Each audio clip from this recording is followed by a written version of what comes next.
from that, because that's a bromance. What about a romance in all of this and a proper first date? Do you remember your first dates? If you're still doing them, oh, good luck with all that. It's horrific, isn't it? It's a terrifying time. So what do you do to make a first date work? Because we're not open enough about ourselves, apparently. We're hiding our little quirky bits and bobs, as it were. Let's talk to dating coach and relationship expert Jo Barnett, who's here in the studio. Good to see you this morning. Good morning. So what are people doing wrong on first dates? There's been a lot of controversy about not being yourself. And what's important on a first date is that someone gets to know you. And when you talk about your passions, your interests, your hobbies, you're revealing what matters and how you like to spend your time. So all of that is important, rather than just sitting there trying to say what you think someone wants to hear. But isn't first date about impressing someone? Or should you have done that before you arranged to go and have a first date? There's a bit of a difference between impressing and giving a good first impression.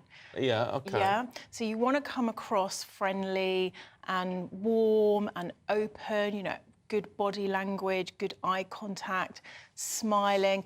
But you also want to be authentic and true to you, because otherwise they're not going to know if you're suitable. You're not going to know if you're suitable. So there's a fine line between honesty, authenticity, and making a good first impression. Are there any faux pas? Are there any no-go areas that you would say are off limits on a first date? Because I was talking to a friend the other day who goes on lots of first dates, and she was saying, she was talking about the traumas of her past relationships, and she's now decided she's not going to do that. What, on a first talking about that on a first date? On a first date, and she says she thinks it really scares them off. Not, and it would scare them off. You know, if I say to people, don't bring up anything negative, anything that's going to trigger you. It's not a therapy session.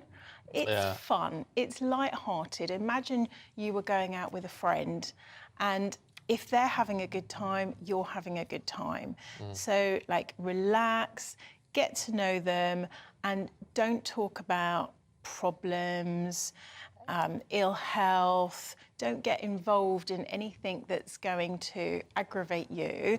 Keep it light and talk about your hobbies. But in terms of those things that we are currently keeping quiet, our little quirks, I mean, there's a survey out today that is saying that apparently we're more attracted to people who own their quirks rather than try to hide them. Is that because, are we looking for individuality? Is that the thing? Well, when you think about it, there's so much choice out there. You know, you go on any dating app, there's thousands of people. So you are looking for an individual, and you're looking for someone who's memorable. So if you give away something like, in my spare time, I do gaming, or, you know, my secret hobby is I love cartoons, or those kind of quirks, it can be endearing and it can show your fun and playful side. So although people might be embarrassed if they've got what they call quirky hobby, sharing it shows that you have different layers to you. So I don't think you should hide those things. I think it's good to reveal more about who you are. Yeah. And what are your first date tips then? What makes for a perfect first date? You know, it really is about connection. You've got to build that connection. And the thing that's really important is 50-50. So you want to be talking 50% of the time, you want to be listening. And you sorry, I thought you were talking about the bill. I assumed you were talking about the bill when you said, well, I was going, oh, yeah. You've got to go Dutch. We're back to the bill. No, I think that's an individual choice. You know, personally, I think the man should offer, I think the lady can offer, and I would like the guy to refuse, personally, because I think that's romantic. I think it shows that someone cares, but it's very individual, you know.